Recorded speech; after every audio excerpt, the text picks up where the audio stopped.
It was said to be an explosive day of evidence at the Zondo Commission. It all started with Advocate Moses Skakane representing the former Director General of the Intelligence Department, Arthur Fraser, who is now implicated in treason. Skakane said as an intelligence operative, Fraser will spill the beans on past and present leaders if he takes the stand. As I said, Mr. Fraser and Mr. Manzini come here reluctantly to breach an oath they took that they would die with secrets of the state. Is that we assume, Chair, that simply because the other three former leaders of intelligence have testified and then laid bare things that relate to security, my clients are also indemnified from breaching that oath because, as I said, when they talk about the PEN project, the Chair will realize that the man who truly led that is Mr. Fraser. And then it was on to the anticipated response to allegations made by former BOSASA executive Angelo Agrizzi against former cabinet minister Nomvula Mokonyane. He said the former minister had influence in both the ANC and government, placing at the center of illegal state tenders with over 2 billion rand.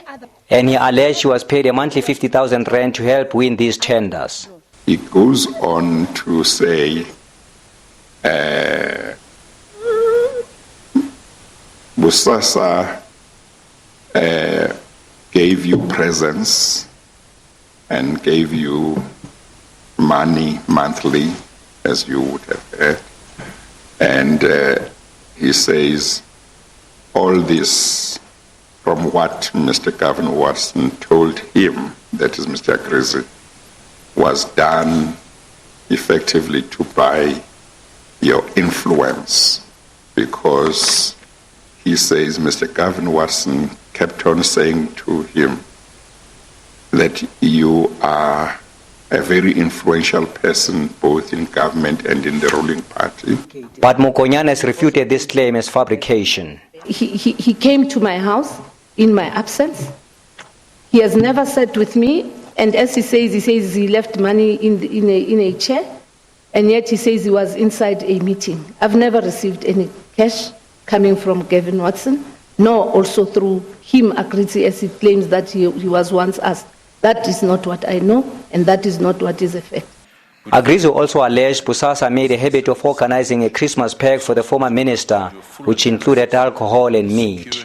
He also said his company catered for a 50th birthday and helped financially to bury her loved one, something she vehemently denied.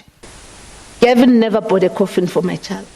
Gavin never paid for a grave for my child. BOSASA never buried my child. He even goes to an extent, I think this desperation just irritates me.